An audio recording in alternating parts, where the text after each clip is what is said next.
परिवार को जन्म देने वाला पिता। दोनों ही अपने खून पसीने से अपने पौधों को सींचते हैं, ना सिर्फ अपने पेड़ से,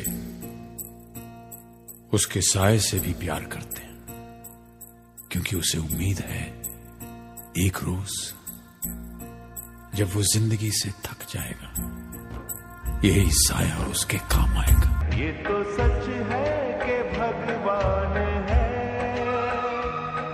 मगर फिर भी अनजान है।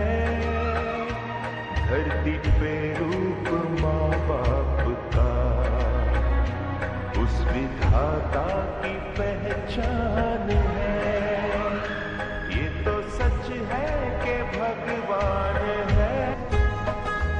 जी रविंद्र कह रहे हैं आपसे એને જલ્દી મોકલજે એને કહેજો મારે બહુ યાદ આવે છે. આવશે આવશે, મારી વાત થઈ ગઈ છે, કાલે આવશે.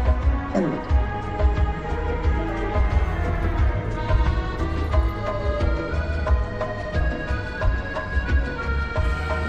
કાંઈ છે અને છોકરો કહીને ગયો અઠવાડિયે આવશે.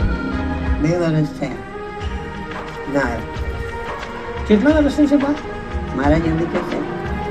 તો રવિન્દ્ર નાલાયક પાક્કું આવશે. ના આવે ખબર નહીં. અગ્નિ દેવા બી આવશે કે નહીં. ભગવાન આવતા જન્મમાં મને